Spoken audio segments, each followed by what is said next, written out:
You're listening to the Born to Kick Arse podcast with Matt Tomasi and can be found at borntokickarse.com/episode 44.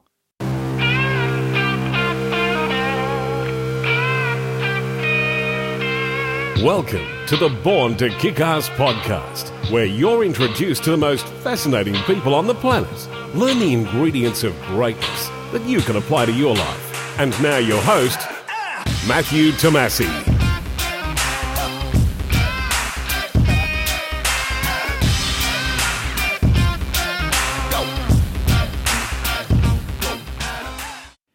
In 2011, Brian Dickinson summited the tallest mountain on Earth, Mount Everest. Brian reached the summit solo as his Sherpa Pasong had to turn around due to illness. It was on the summit that Brian became snowblind, completely losing the vision in both eyes. Brian shares what it was like having to descend from the roof of the world, blind and alone. Enjoy the interview.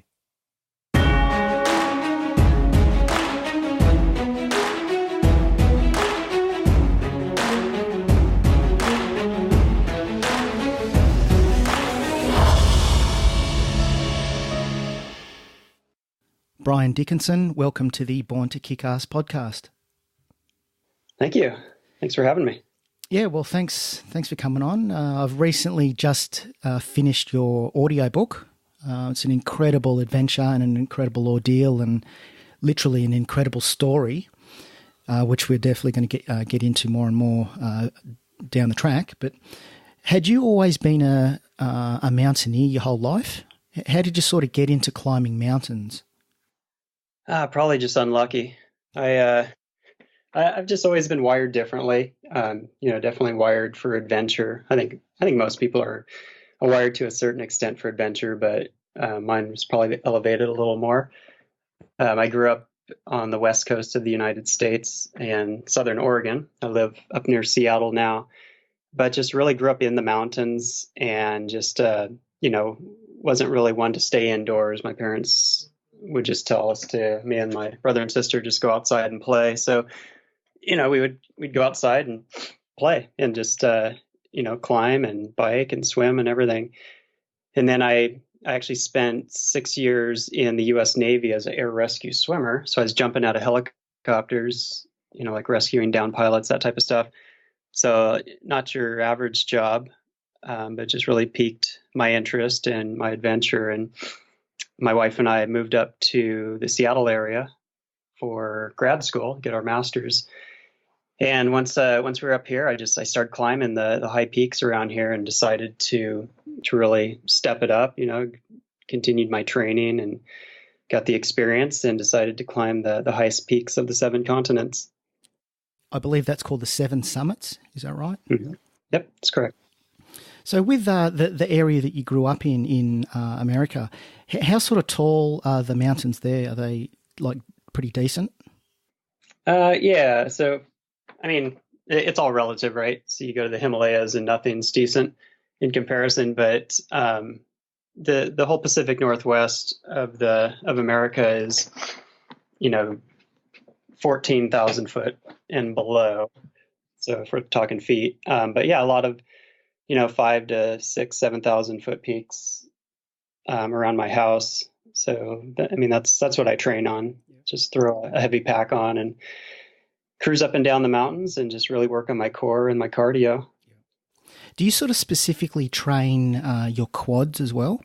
Like with I know with running, if there's like a mountainous trail run, for example, often a lot of runners or even myself will train specifically on just climbing and descending, really getting that strength in your core and also in your quads and your glutes. Did you sort of find that throughout your childhood, going up and down all those mountains around where you live, you really developed and built up that strength? Yeah, I think without realizing it, just because I grew up on a mountain, and whether it was mountain biking up and down or just climbing.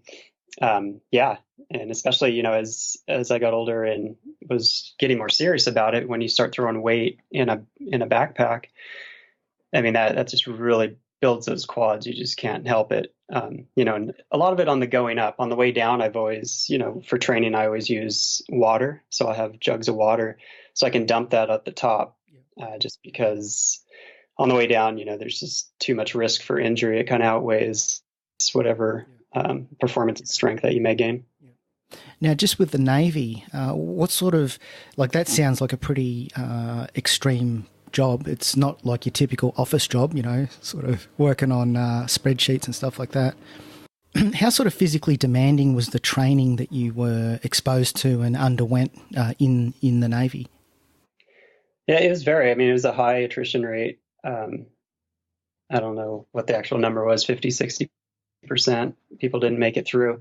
But it was definitely taxing physically. But just like anything in the military, it's the mental aspect. Because I think anyone can get through, or most people can get through anything physically, especially if you're in the military already. It's just that mental piece. Like if you really believe in it and you can get through it, eventually you're going to get stronger and stronger. But when you got people shouting at you, the instructors just screaming at you and putting you in just impossible situations, for us, we would just be working out like just crazy, be in push-up position for, an hour, and sit-up position for, another hour, just working, just so your body's just jello by the end of, the morning session, run a couple miles, and then you start actually rescuing people in the water, swim a mile, and then do all kinds of techniques. And they'd have just multiple, survivors in the water, parachutes dragging them down, active survivors trying to take you down. And you had to do everything just perfect,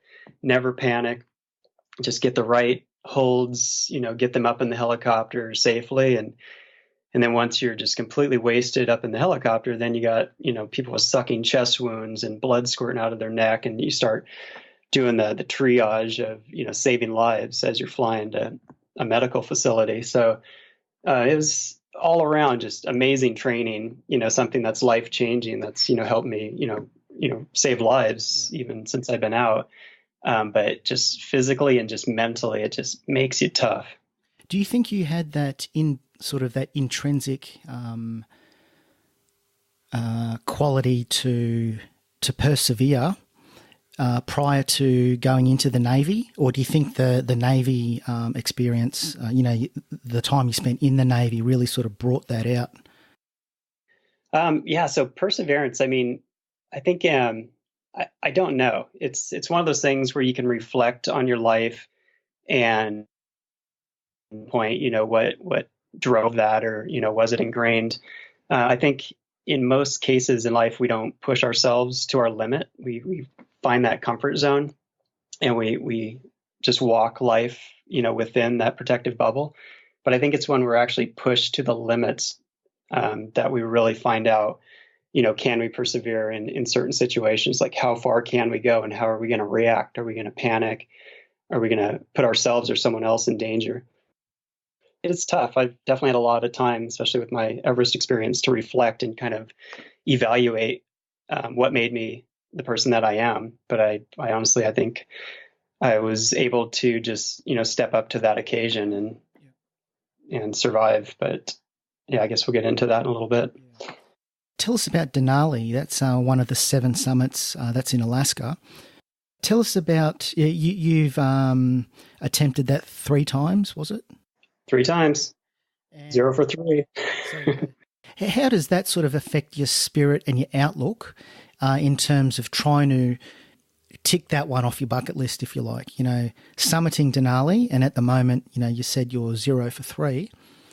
Mm-hmm. Do you think you'll attempt Denali again down the track, or you know how there's like a bit of a fine line between seeing something as a failure or attempting something, and even if it doesn't go your way, at least you've attempted it. What's your sort of outlook and view on your whole Denali experience? Yeah, Denali's interesting because I've learned more on that mountain than probably any mountain or any experience. Everest. All of them I've had certain experiences, but when I started the 7 summits, that was the first one that I attempted and got within 1,000 feet. And the weather was just to insane. One guy, not on our team, but he got blown off the top and they still haven't found him. So it was a good day to live. And, we packed it up, and a few days later, because we were pinned down at high camp for a week, we headed out. And to start a massive journey like I was on, to climb the 7 summits and to fail on the first one, I could have easily just said, okay, well, I'm done with that.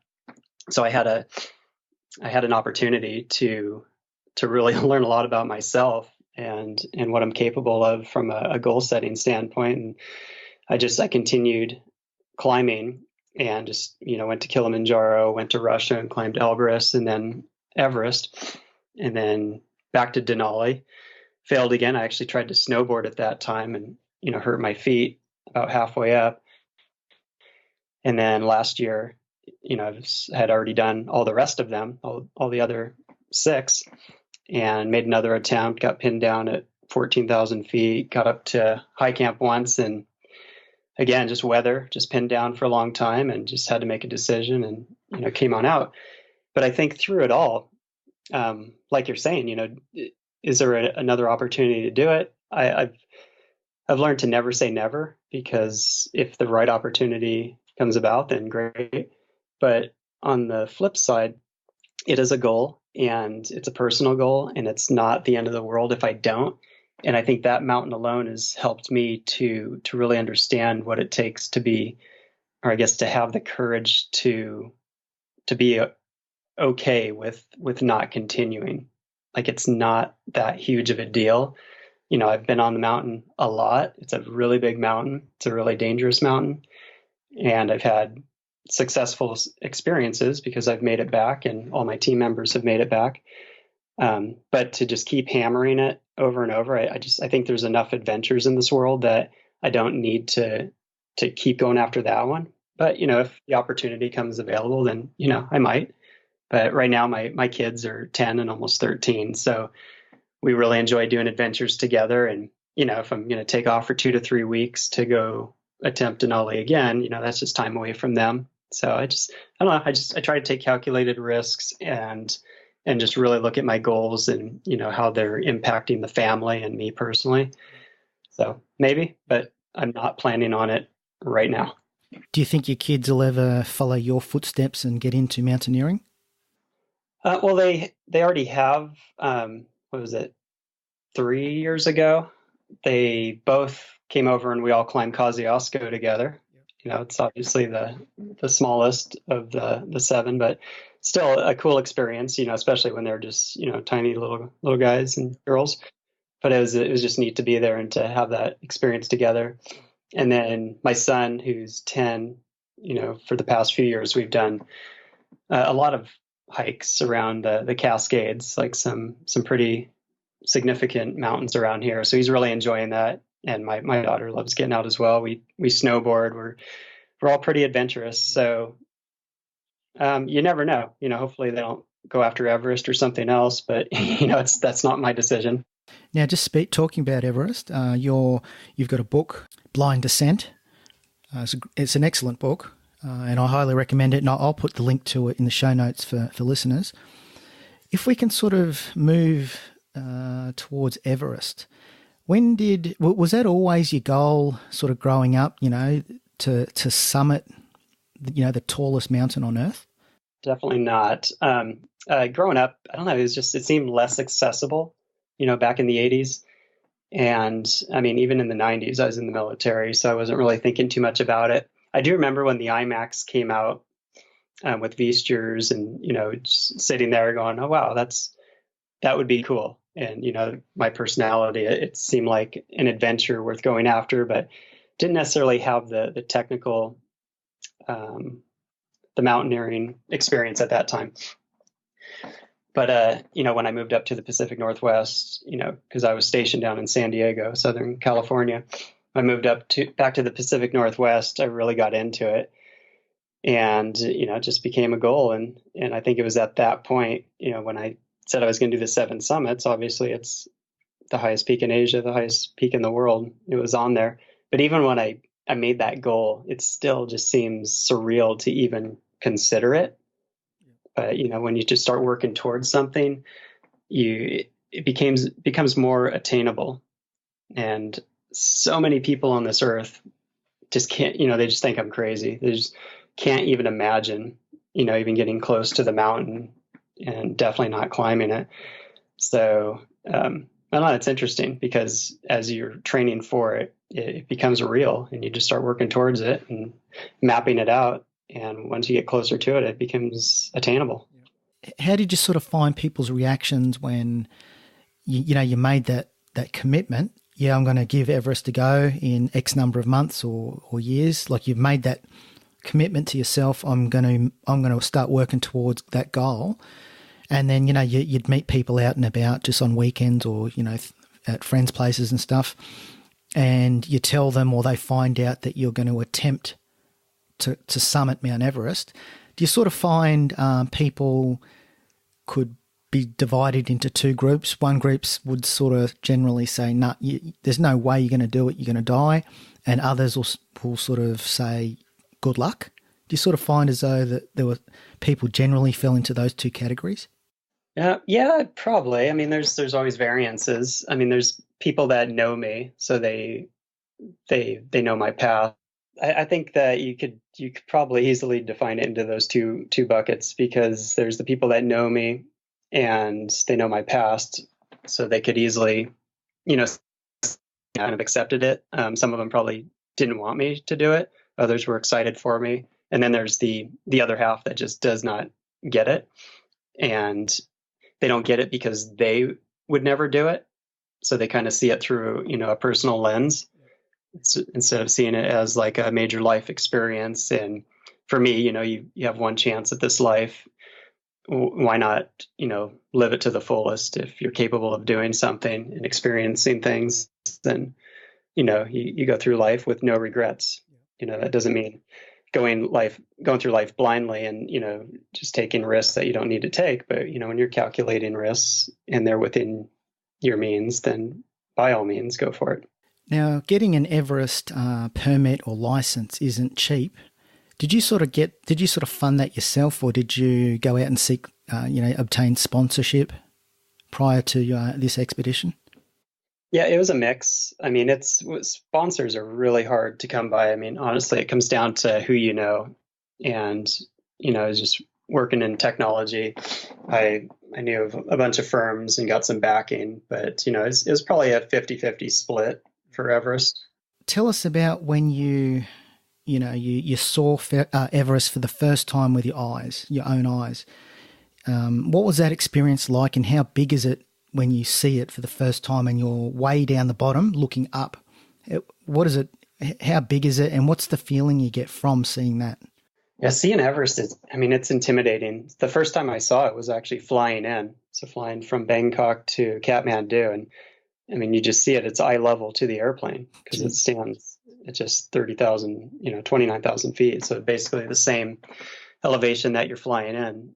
And it's amazing just to sit back and look at it. And then to think that you're actually going to be attempting to climb it is just kind of that insanity goes through, and the reality, like, whoa, I'm here to do this. Am I capable of doing that? And then the trek in from Lukla, it's 38 miles on foot. So there's a lot of different areas where you're actually seeing it at such a great distance, but it's still just so massive. I think it's just intimidating is probably the best way to describe it. I know the locals, do they believe it's like a living god or goddess? Mm-hmm. Is it Chomolungma? Is it Chomolungma? Yep. Like, I've never been there, and I'm just trying to guess. The power and awesomeness of it would be incredible. Like, I remember standing underneath the pyramids, and it's a weak analogy, but just seeing you could see the weight of it, and just the energy and the aura it sort of gave off. But Everest would be incomparable. But tell us about, so you when you trekked into base camp or towards Everest, how long did that take to get in? Yeah, so you basically fly into Lukla, which is the shortest and most dangerous airport in the world. You just kind of land on the side of the Himalayas there. And from there, it's all on foot. There's no motorized vehicles. So it takes, about a week and a half because you're going up about 10,000 feet. Base camp's at 17,500 feet. And, it's 38 miles. So it's definitely a trek in, and you got to acclimate because you can't just show up there. That's just way too high. They used to fly in a little bit closer to base camp, but people were getting out of the helicopter and dropping dead. So now you land at Lukla and you start heading in. But it's a great experience, man. I always recommend people to do that trek. Just go to base camp because you're immersed with the Sherpa, which are the local people there. They will just take you in, and just amazing people, just so full of life and just so simple. And just the beauty of it. You're just crossing these suspension bridges that are hundreds of feet high. Just, the mountains are just towering all around you, and just your yaks are, walking by with their bells ringing. It's such an amazing experience. Just very beautiful. In fact, my kids want to go. So I'm trying to figure out how to get them over in the next couple years, just so they can just, experience to a certain extent of what I went through. Now, with the acclimatization process, can you talk us through that? From base camp, you go up and down to other camps. Yeah, can you tell us about that process? Yeah, to be able to climb the mountain, and to be able to climb a lot of mountains, you have to acclimate. So your body is acclimated to sea level, and Everest is, almost 30,000 feet above sea level. So there's only a third of the air at the top. So if you were to pluck your body from sea level, put yourself on top, you would just pass out and die. So you start at base camp, after the trek in. So you basically go up, touch the camp, come back down to base camp and spend a few days. And what that does is it forces your body into oxygen deprived areas, which then force your body to produce red blood cells, which carry more oxygen. So you just go up, touch a camp, come back down, rest, up to a higher camp, down to about 23,000 feet, which is camp 3. And then you bring it all the way back down to base camp, and you wait for a 5-day weather window so you can actually go for the summit, and then you're fully acclimated. Now, the whole process of going up and down, is that over many days or weeks? How long does that take? Yeah, so on Everest, it takes about a month because you're waiting for good weather. You're resting a lot, and your body it takes that amount of time to produce those red blood cells. Now, with base camp, a lot of people don't realize that base camp it's actually higher than a lot of other mountains. The height of base camp itself is quite high, isn't it? Mm-hmm. Yeah, base camp alone in feet is 17,500 feet. So it's up there. Like the highest peak in Washington State, where I live, is 14,400 feet. Yeah. So it's 3,000 feet higher than our highest peak here in Washington. Yeah.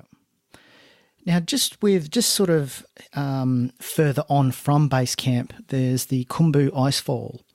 Can you tell us about that? How dangerous is it? Yeah, so the first major obstacle out of base camp is the Khumbu Icefall, and that's it's miles of just flowing ice. And these ice blocks, they call them seracs, are like house or building size blocks of ice that are continually falling. So you just kind of have to navigate through that. And, there's fixed ropes. So I can go through by myself, but I have all my gear on, harness, and I'm attached to this rope. And that's where I'm crossing ladders, going across, probably 30 ladders. Some of them are 4 or 5 ladders, aluminum ladders tied together. So I have the spikes on my boots, which are crampons, and just going across these ladders, and then, ice climbing up and over some of these blocks. And every time you go through, it looks different because avalanches are kicking off. And a few years ago, that's where, 16. With those crevasses around the Khumbu Icefall, how deep are they? Do they just sort of go straight off into the distance, like into the darkness? Yeah, a lot of them do. And just the way that falls, sometimes you just can't see down below. You've had many people that falling in them, off of ladders or avalanches, pushed them off, and they're just not found. And they may be spit out years later. down like, half a mile down the road. They just get crushed underneath and their bodies come out. Are there massive rivers underneath the Khumbu ice falls, just, melting ice, just, flowing water underneath? No, there's some areas way down lower that you get some melt off, but for the most part, it's solid, and it's just how glaciers work. They're just continually moving, just at a slow rate, and then things fall off. It might heat up during the day, so avalanches will kick off, and then that triggers more ice to fall. It's just everything's just always shifting. Yeah. Just so listeners, we can sort of bring them up to speed. You didn't attempt the Everest expedition like in a guided tour. You did this solo. Was that correct? Yep. Yeah. So I went independent. I wouldn't call it solo because I had Sherpa support down below, and I had a Sherpa climbing guide who was, Pasong. We were partnered together. But for the most part, most people climb it in a group where there might be, 4 to 12 climbers in a group. Yep. And Pasong, has he summited Everest? Mm-hmm. Yeah, he had two summits already. Yeah. Tell us about Pasong. How old was he, roughly? Did he have just that look in his eye of, he's just a lifelong mountain man? Yeah, Pasong's awesome. Yeah, we're good friends still. We email all the time. He's just a young guy, mid-20s, and just full of life, just always smiling, just a great guy, really, really smart, super strong, and just, someone you just want to hang out with. How's the relationship with a climber like yourself and a Sherpa? Do you guys sort of, prior to leaving Camp 1 or one of the camps, your life is in his hands, or like the mountaineer's life is in the Sherpa's hands and vice versa. That'd be an incredible relationship, knowing that, the higher you get with all these risks and dangers, that, that bond. What's that like? Yeah, and you're kind of building that from Kathmandu. So you spend some time there in the city, go around and, checking out the temples and everything. And then you fly up to Lukla and you're trekking in together, might be doing some acclimatization, and you're just really building that. You're eating meals with them. And I don't know if that's always the case, with larger guided groups or not, but mine, I think, was on a more personal level. But yeah, Pasong and I would go out and just climb, like a 17,000 foot peak, just to go acclimatize or to try to get a signal so I could call my wife. But we'd just be together and hanging out and talking and just getting to know each other. But yeah, you're right. I mean, it's when you actually start heading up the mountain, your life is in each other's hands. So you want to build that trust and not be completely reactive and just, hoping that everyone has a clue. In the book Blind Descent, you mentioned the term fixed lines. What are fixed lines? Yeah, so on a lot of high altitude mountains, there will be fixed lines. So the first groups that go up, and whether it's Sherpa or guides or, even myself, I had to fix a couple in different areas. It's basically rope that is attached to anchors in the rock and ice and snow along the way. So you, as a climber, are attached to that. So I have a harness with multiple protection devices, carabiners and whatnot, attached to that rope, so that if I fall, I shouldn't fall beyond that rope. So I'm always attached to it. So that's the way that you don't have to be like roped to another person. Yeah. So on other mountains, you'll be just roped to other people, not have a fixed line. Some mountains like Denali and Vinson Massif and Antarctica, you'll have a combination of both. You're roped together, plus you're on a fixed line, just because it's a short distance or a temporary spot obstacle that you have to get over. How deep are those anchors embedded within the rock or ice? Like the actual spike part of it, how deep is it?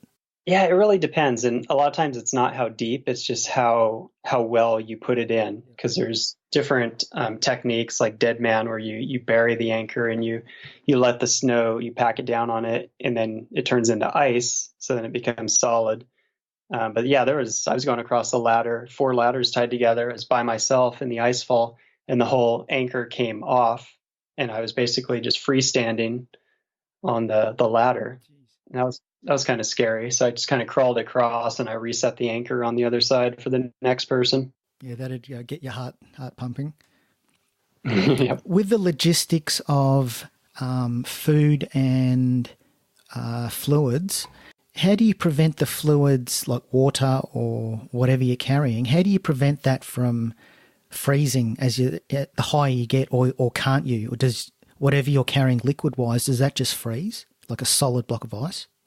It can, yeah, it's best effort. So a lot of times what I would do is have like boiling hot water from the start. So it's like the last thing that you do before you leave the tent is just get that water straight from the pot, get it in the bottles, and then I have an insulated carrier for my bottles, and I would take 2 of those. And if I didn't want it to freeze, I have to put it really close to my body. So I had a full down suit, and I would put it in an inside pocket, which isn't very comfortable because you have a big, bottle of water there. But I guess the other option is to have a big block of ice in your backpack that's, going to be pointless. And how much would you be drinking per hour? Tell us about that. Yeah, I would try to bring a couple liters, and it's tough because you really have to force yourself to drink and eat at altitude, because the elevation just does weird things to your body. You're burning through a ton, but you don't realize it. On a lot of these climbs, I'll lose 20 pounds in a matter of days, just because it's just burning through that muscle and I'm not able to replenish it. So you really have to be conscious of what your body needs, stop and actually replenish, and let other people be aware, force them to do the same. Because I have plenty of friends where you're feeling sick way up top. It's like, you have to eat something. You're not going to make it down. Just force it down. They may throw it up, but just keep eating. It's pretty miserable climbing. I'm thinking with the gloves, do you actually wear gloves, or is it sort of like mittens where the fingers are in the one big sort of pouch? Yeah, it depends. So if you have to use your hands, glove or mittens can be difficult to use, like fixed lines. So I was down in Antarctica and it was negative 70 degrees Fahrenheit. It was super cold, and I had to use mittens or else I would have lost my fingers. On Everest, I had big down mittens, and there was a few times I put them on, but it was too difficult to get around the anchor points when climbing. So I went back to more of a guide glove, and your fingers definitely get cold, but if you just keep moving and like keep the blood going, there's a good chance that you'll save your fingers. How do you actually eat if, you're wearing sort of really bulky gloves?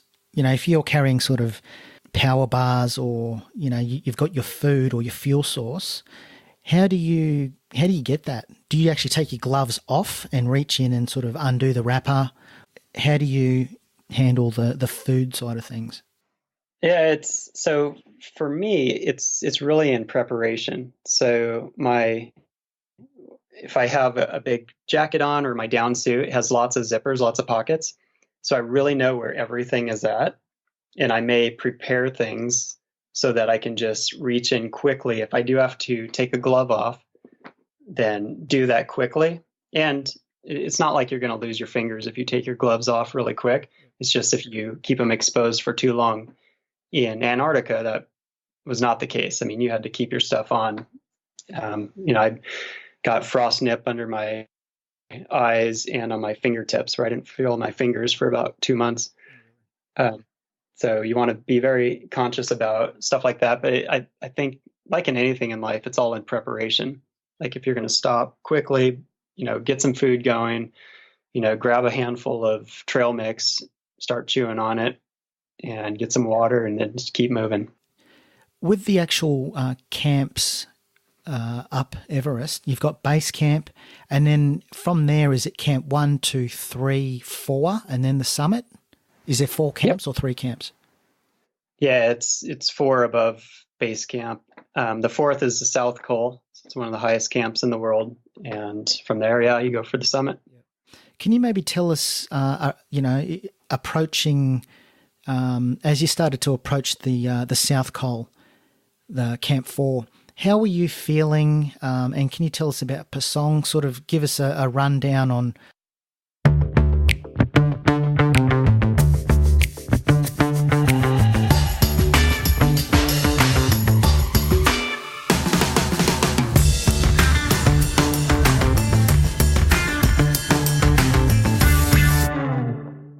G'day guys, Matt here. This podcast is a labour of love and all episodes are researched, scheduled, edited, created and promoted in my spare time. Typically, after an episode has been recorded, it can take another 3 hours of post-production activities to get the final cut. If I'm providing you with value and you wish to support my vision of sharing these inspirational stories to the world, you can do so at borntokickarse.com and click on the Patreon banner. Your support will help to maintain the monthly podcast running costs and enable me to outsource repetitive tasks so I can bring you even more kick-ass episodes.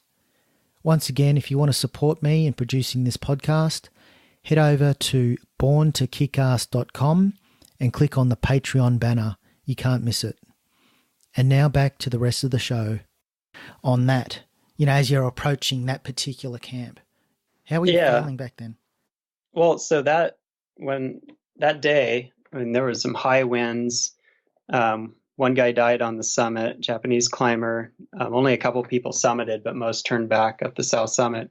I was down at Camp 3, which is at 23,000 feet. It's basically anchored on the side of the Lhotse face. Lhotse is the fourth highest mountain in the world.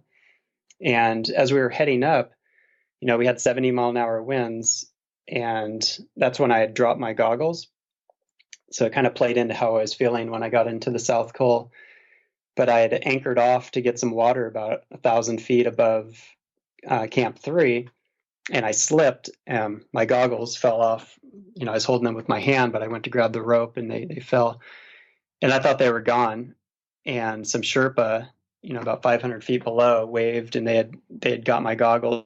So I came off oxygen, anchored my pack and everything to the anchor there on Lhotse face, and they were cracked in between layers. So when I put them on, they were actually freezing between layers. Couldn't really do much about it. I put them on, climbed back up, got my pack, and started heading up. And Pasong, way up in the distance, he was heading up to the South Col, the high camp.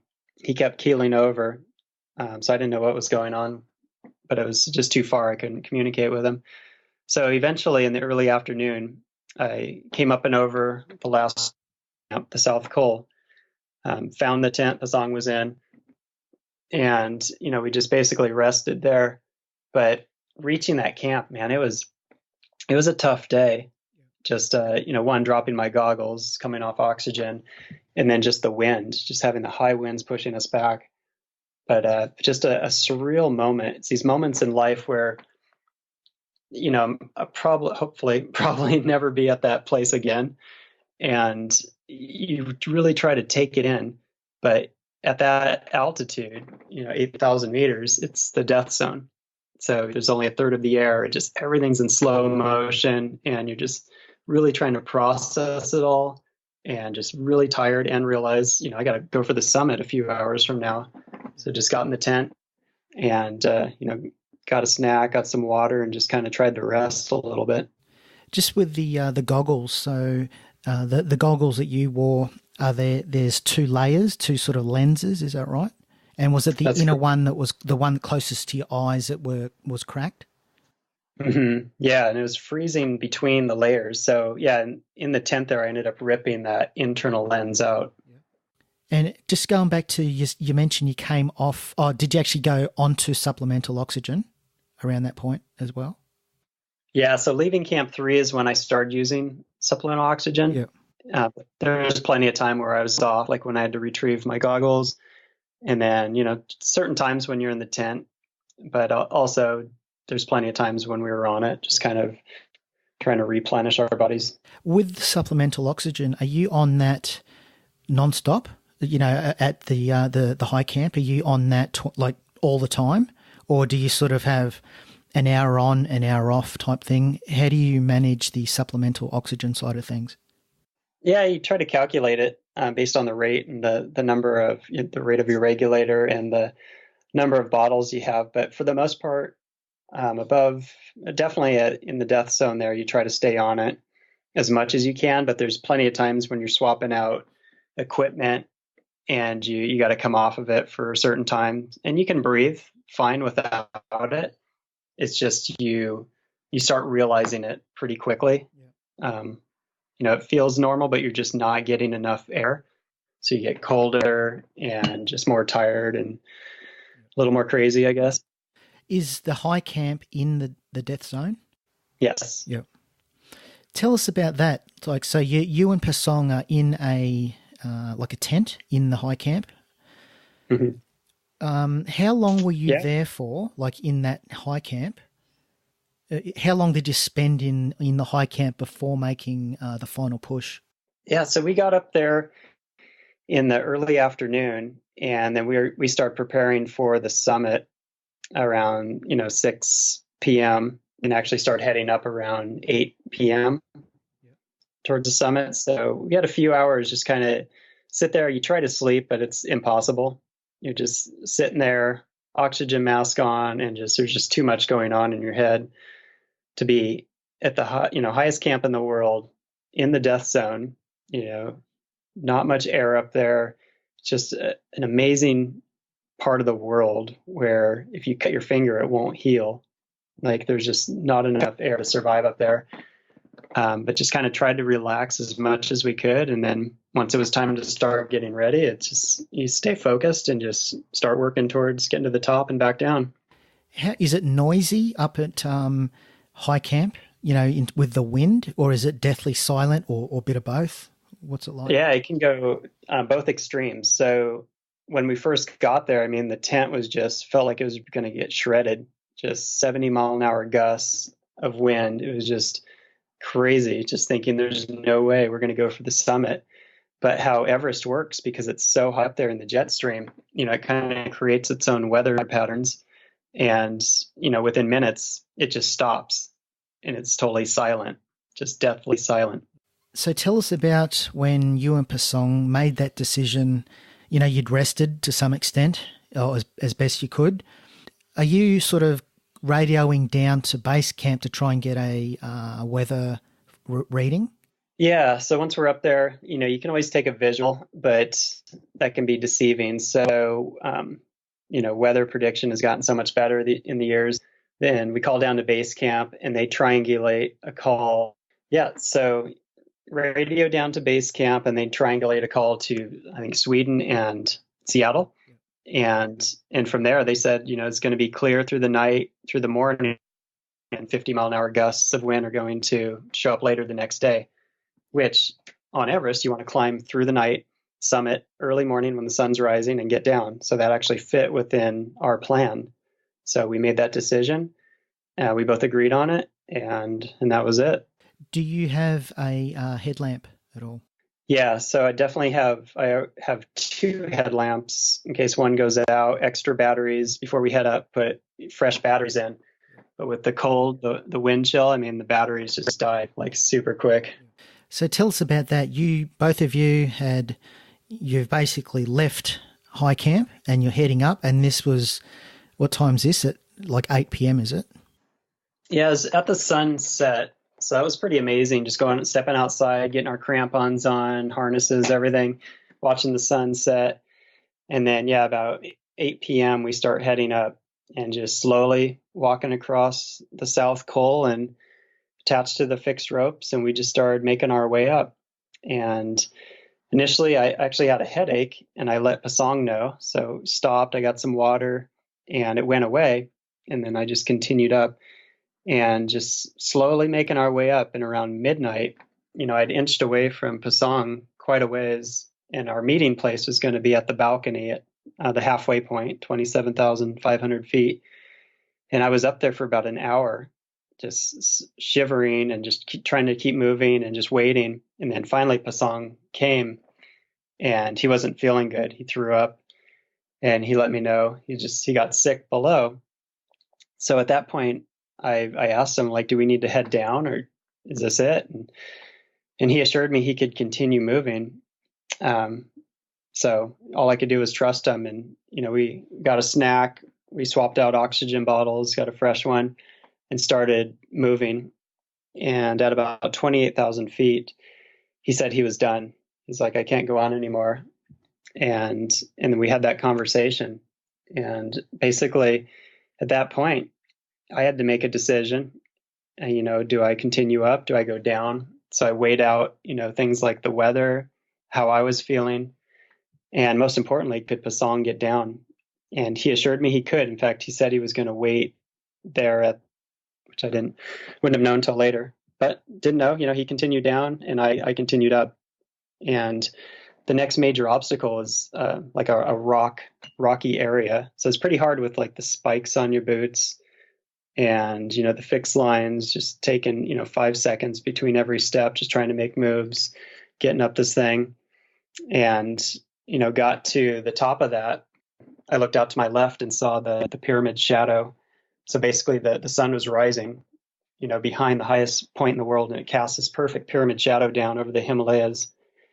And I took my video out and took some footage there.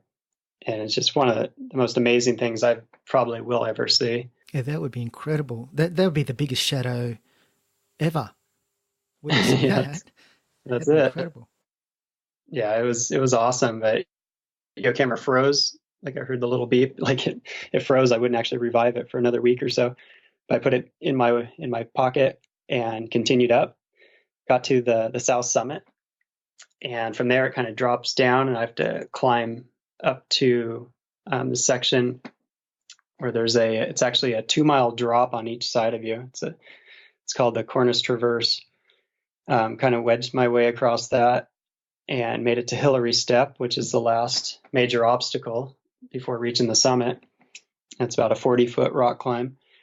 Got up and over that, and I'm the only person. Pasong and I were the only two climbing to the top of Everest. Now he went back. I was completely alone. No one coming from the north or the south. And once I got to the top of Hillary Step, I saw the true summit. It's just a bunch of prayer flags and white silk scarves and a couple bags of like rope and gear, and just slowly made my way across and reached the highest point in the world. And what's that like? You've spent an entire lifetime getting to the summit of the world, and you're standing on the summit, with the prayer flags. What's that like?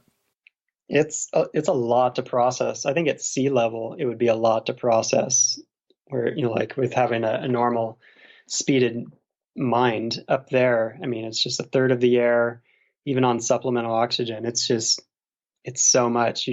You realize that you're in the moment and you're trying to take it in. And it's every emotion that you can imagine just kind of flashes through, and just, I was just emotional and just proud and just everything. It's, even today, to this day, I'm always processing it. I talk about it a lot, and it's just one of those experiences that you can't top, literally. And what, did you literally do the full 360? Like you're looking out just in every direction as far as the eye can see, to the horizon. That'd be incredible. Like you're looking down on top of K2, and you're looking down on top of like these other 8,000 meter monsters. Yeah. Yes. I mean, a lot of the other highest mountains in the world are all around you, and you're just dwarfing them. They're just so far down there. It's awesome to just take it in. And I knew I couldn't just remember everything. So I took as many pictures as I could, took the highest selfie in the world. And then I really wanted to share it with someone. Usually I have a satellite phone. I'd call my wife, but I didn't have one on that trip. So I got my radio out and I called down to the other camps and let them know. Well, what was that like when you're radioing down? I'm on the summit. What are the people on the other end? What are they doing? Are they just going crazy?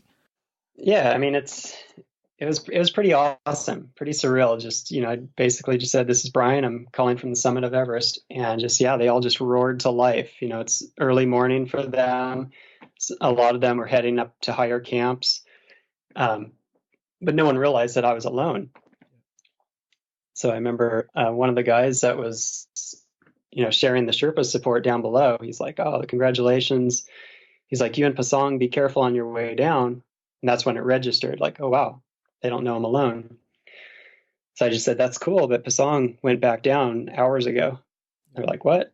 They're like, well, be careful. So then I hung up and had a snack, got some water, and then decided to start heading down.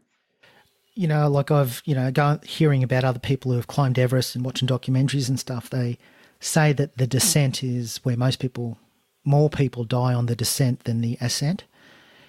How much of a factor at that point, when you'd been on the summit, how long were you on the summit for? It's always hard to tell time in those moments. It's definitely less than an hour, but I spent some time. I just kind of sat there and reflected. I took pictures, made the radio call, got a snack. But I mean, you can spend, like you said, a lifetime trying to reach a spot, and there's that spot you cannot stay for long. You got to get down. When you'd rested, you'd sort of refueled, replenished what your food and drink, and then when you're ready to go to make the descent, how much of a factor was that thought process in your mind of, okay, now I've made it to the summit, now it's time to get down? Were you crapping yourself at that point? Were you like thinking, this was before the main bit that we'll get to, but when you were, when you sort of decided now it's time to start heading down, was that thought process of more people die going down than coming up, was that sort of in your mind? I've climbed lots of mountains. I've soloed lots. That's never, I know that that's the reality. It's because people use up all their energy. They get sloppy on the way down. There's, it's warmer out. Avalanches can take you out down.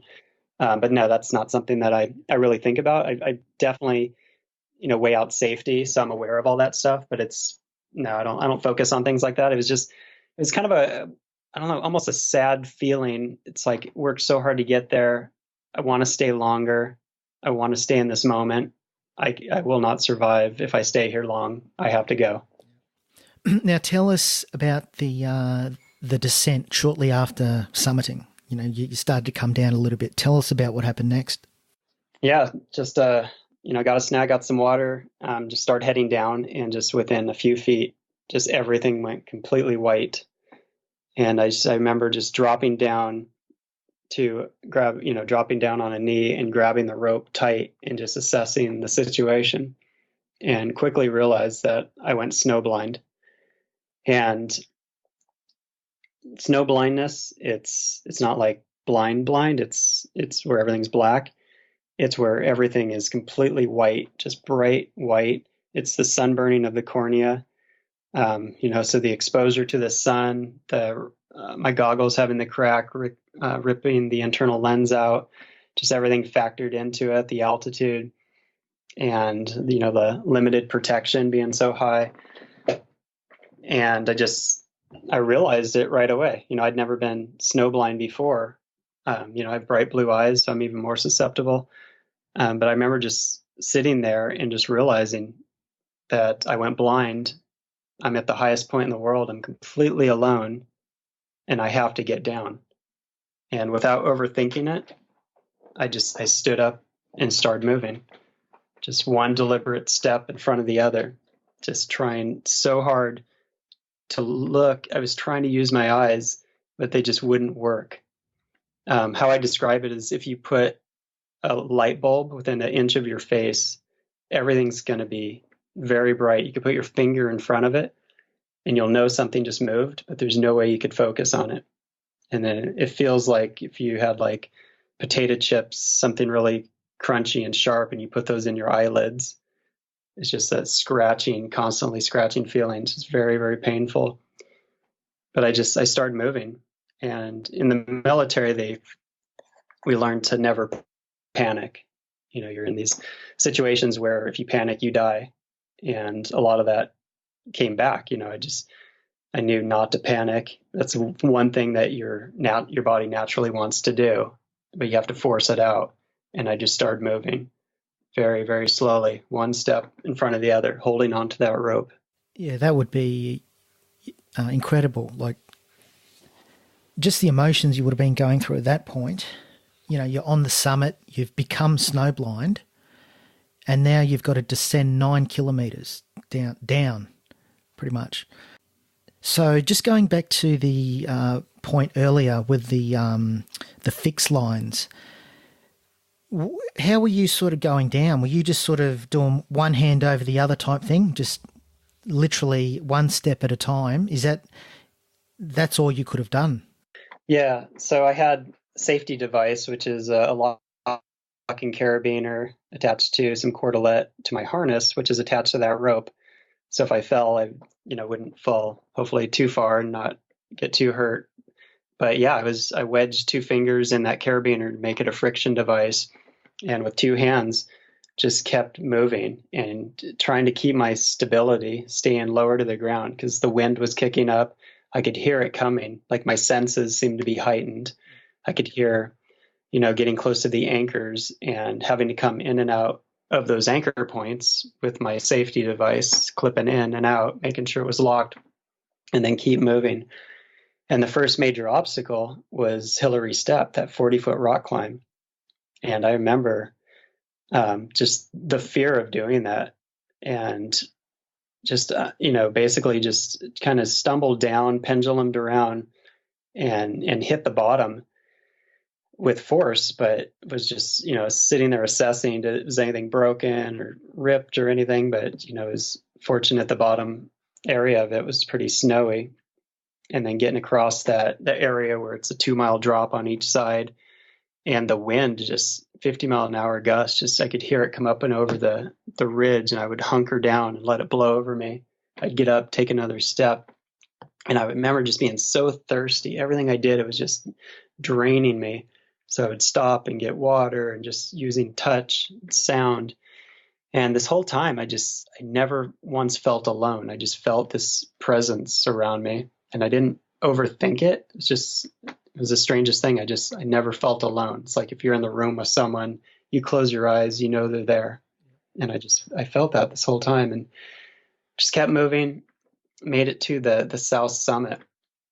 And at the top, just felt, I reached the top of the south summit. I basically had to drop down, climb back up to the south summit. Yeah, so I get to the top of the south summit, and then I hear this pop. And I feel down in one of my cramp boot, and I couldn't get down without it. Sorry, that broke you, cut off for 5 seconds there. But this is another important bit. Can you just repeat that? Yep. The cramp. So I got to the top of the south summit, and I heard this pop, and I feel down, and my crampon, the spike on my boot, popped off. And it went down the hill, very steep hill on the south summit. And I can't get down without in the snow. Otherwise, I just slip. So I stomped down to go look for it. And my foot with the crampon on it gains purchase. I step in my other foot, and it slips out. And I'm just out of control, falling down this mountain. And I remember just how scary that was, just out of control, cannot see a thing. And then the rope just shock loads. Saves my life. I'm upside down. My oxygen bottle is coming out of my pack. My mask is ripped from my face, and I'm just breathing so hard. My heart is racing out of my chest. And I right myself, and I put my oxygen back on and take some deep breaths. And then, I look all around me, and I see like a dark object above me, and I crawl up to it, and it was my crampon. And I just remember just being so grateful. And I carved out a little area, stomped it in, and put my crampon back on, tightened the other one, just cinched them down, and started swinging out to the left side over to the rock area. And a couple steps into it, the earth just fell out from under me. Little slab avalanche was just warming up. And I remember immediately just yelling out, grabbing the rope, and it burned a line right through my leather glove. And I remember feeling that, but I stopped myself, and just again, my heart's just racing out of my chest. And I stopped and just breathed, slow my heart down. Got to the rock area, just kind of slid down it, just very ungracefully, made my way down to a snow patch. And this was about the area where Pasong had turned back. And I didn't know what time it was or how long this was taking, but I knew I'd be, out of oxygen soon. And I almost actually walked right past a bottle that he had stashed. Yep. And I just started moving, and there's this like bright orange orb in the snow there. And I remember just getting down next to it and taking my bottle out. It's a long process, feeling the regulator, popping it on the other bottle, and no air would come out. And I kind of worked on it for a little bit, but not too long. Just went back to the bottle that was working. And I ended up putting the failed bottle in my pack, which I don't know why to this day, but I just put it in there because they're heavy. And I just started moving. And, eventually made it down to the balcony where Pasong was supposed to be. And he wasn't there. But that was okay. So I was at the halfway point. I remember just being happy, like I'm at this point, I can get down, I can do this last, mile or however long to where the tents are at the South Pole. And I kind of reversed my gear and started rappelling just as safe as I could down without tripping over myself. And not too far down where I was rappelling, my mask just starts sucking into my face. And I remember just dropping to my knees and ripping my mask off. And at that moment, just praying, just surrendering right there, just saying, God, I cannot do this alone. And almost immediately, I felt this energy come over me. I like had life just enter me. And the first thing I did was try the other oxygen bottle, just pulled it out, put my regulator on it, and I got a positive flow. And at this point, I'd been climbing for about 33 hours from the day prior to this point.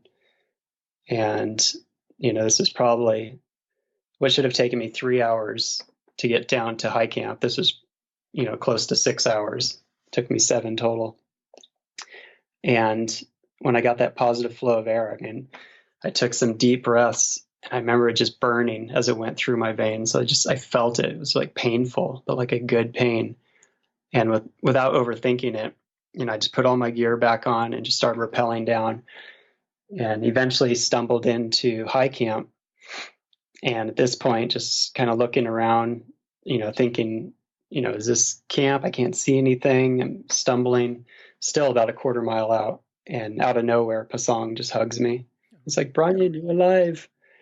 So he just came up out of the blue and just grabbed you. Yeah, so he had been in the tent just looking up, just waiting for signs, because everyone, it should have taken me 3 hours to get down after my radio call, and this was 7 hours later by the time I stumbled in, so everyone thought the worst had happened.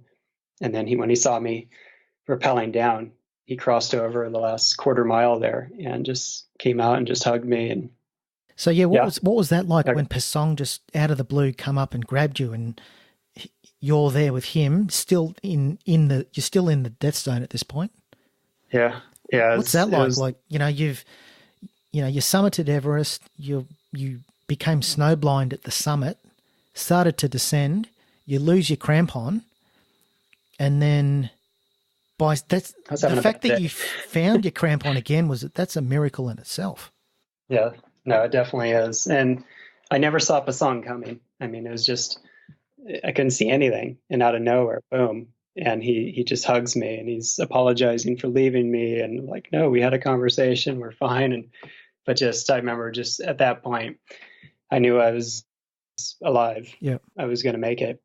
And that's in a lot of cases, you do whatever it takes to survive. And then after the fact, the emotion comes, and, we stumbled back the quarter mile to the tent. I pretty much, I showed him my camera, the summit pics, he was looking through them, and just told him what happened. And I fell asleep for about 15 hours. My eyes were glued shut, super painful. I'd lost 20 pounds.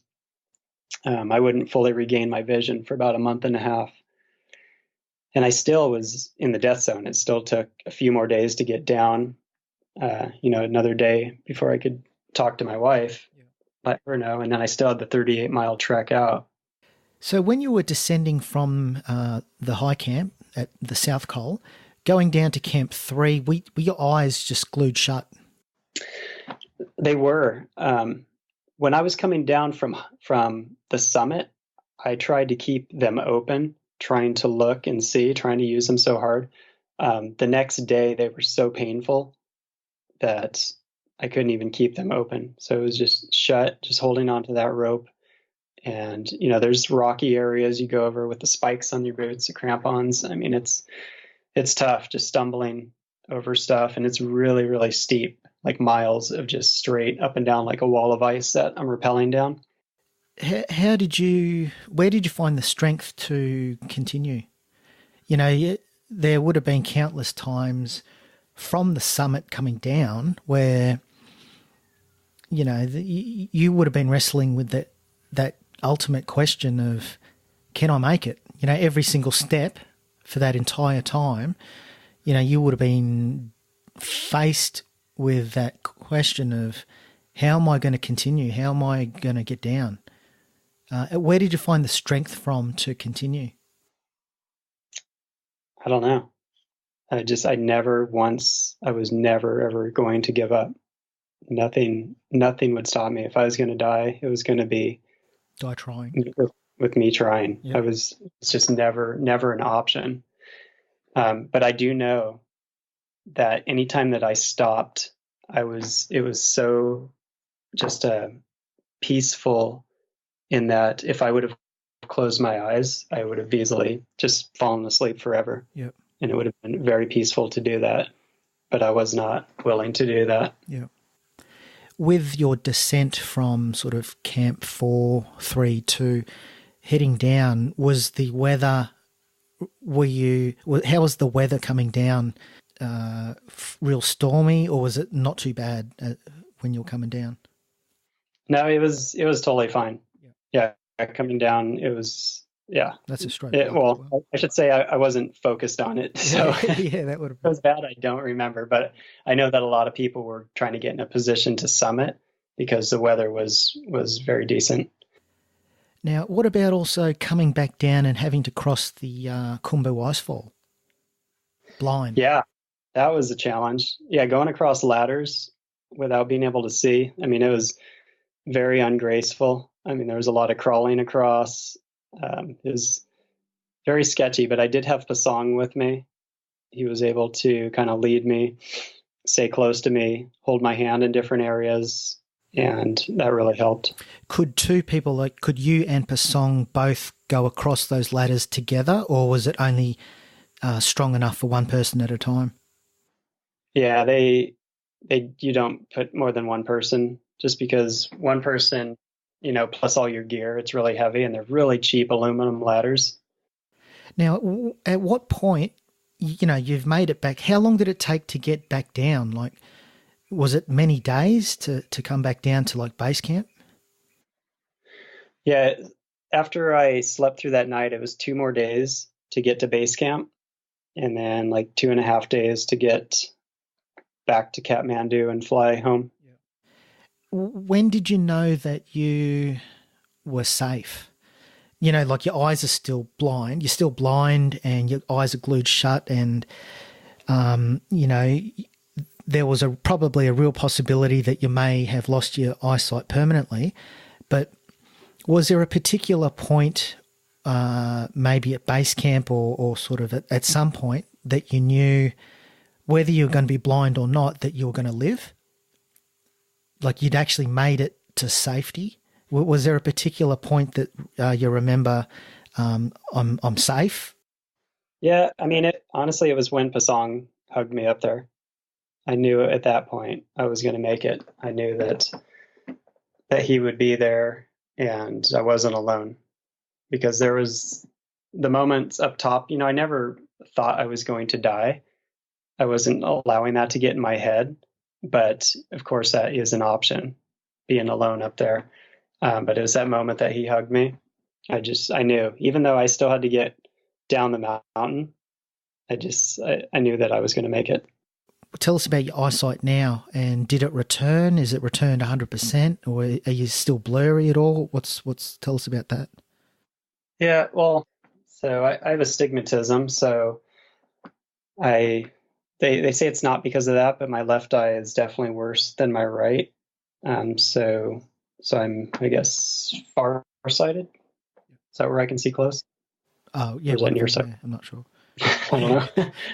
So it's tough because I'm 42, and they say it's because of age. So I believe in cause and effect. So I have to imagine that it impacted my eyes long term, and since one is worse than the other. But for the most part, I can see, I can climb, everything else. So, do you have nightmares since? Like, do you have PTSD, or do you sort of ever get flashbacks, even to this day, of the ordeal that you went through? Sometimes. Yeah, initially I definitely had, it was a lot worse initially. And what really helped was getting out climbing and talking about it. So being a motivational speaker, having a book, everything else actually was very therapeutic. But yeah, there's still times when things, will cause fear in my life. In the book, and you mentioned just before, I think it was around 27,500 feet when you got this extra boost of energy. Like, I know you've got a very strong faith.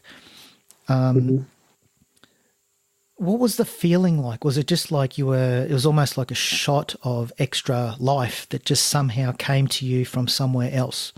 Yeah, so it's just a crazy, amazing moment, because at that same moment around the world, I had other people just praying for me, just like people had woke up in the middle of the night in different areas of the world and just felt the need to lift me up and pray for me. And at that very moment when I prayed, I just, how I describe it is, it's as if you're laying down and grabbed the back of your jacket and pulled you up to your feet.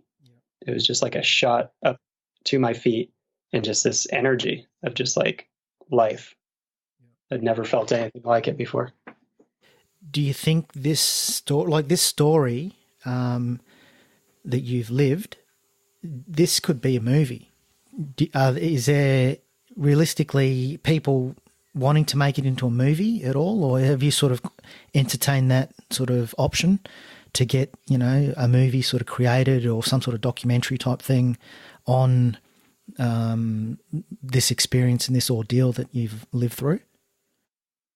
Yeah, so I have my my literary agent is definitely interested in a movie at some point. Just has to be the right company to do it, to really capture it. And I've had a few reenactments. I have a movie series where I'm a feature on a 10 disc series coming out in the spring. So yeah, it's definitely out there. But as far as like a full length film, I know there's a lot of people that have interest in it. So it would just have to be done right. I don't really care about like the Hollywood aspect of it. I think that my experience has and can really help a lot of people that are struggling with other areas of their life. And if it's done right and that's the outcome, then I think that's great. So this was in 2011? Around Correct. Yep. So sort of since then, up until sort of the present moment, if you meet someone, oh yeah, Brian's he summited Everest, or have you ever since then bumped into other people who have summited Everest, and you're all exchanging stories, a bit of one-upmanship, and oh yeah, I've summited Everest, so have I. But do you ever sort of throw the card in? Oh yeah, well I descended blind. Do you ever sort of? I don't. I'm not that type of person, but other people around sometimes will throw that in, or it's a small community, so people know. Yep. And I've plenty of friends that have climbed multiple times. So yeah, I guess I'm just that guy. Yeah, yeah. No, that's it's an incredible story, an incredible. It's a miracle, what you went through. So many times that it could have swung against you, You know, that you were, your back was against the wall, and, you know, your determination, you managed to pull through multiple times, plus many strokes of luck and other forces, I guess. It's quite an incredible story. So whereabouts can people find you, your website and your book? My books, on Amazon or wherever books are sold. I have an audio version out now, which is the one you listen to. And my website is briandickinson.net, and I'm on every flavor of social media. So I'm always posting pics of my climbs and adventures, and my handle for all of them is Brian C. Dickinson. Yeah, cool. I'll put those links in the show notes. And the book Blind Descent, it's an excellent book. I listened to the audio version, and it's an incredible story. Yeah, but thanks again for coming onto the podcast. And in the future, are you actively working towards any other expeditions? Have you got anything that you're working on actively, or you're planning for the future? There's lots of adventures I'm working on. It's funny because they seem less significant to me, but they're always significant to other people. It's just all how you compare. But just lots of different adventures and lots of speaking engagements around the world. So definitely staying busy there. Just before we wrap up, the height of Everest, how high is that? It's 29,035? 35 feet. Yep. Before we go, I just want to sort of ask this one. It's actually 29,035 feet plus about 1 or 2 inches. Can you tell us about that before we go?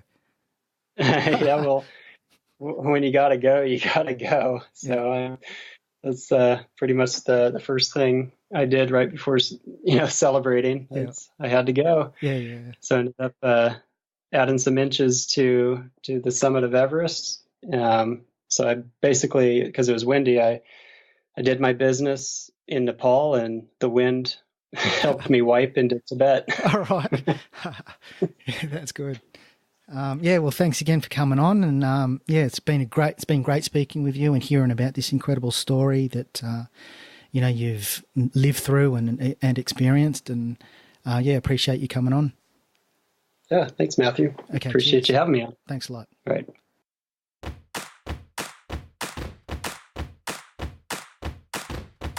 You've just been listening to the Born to Kick Arse podcast at borntokickarse.com. If you liked what you heard and want more, please subscribe on iTunes. Give a 5-star rating and a Kick Arse review. This really helps to boost our presence and continues to allow us to introduce you to the most fascinating people on the planet.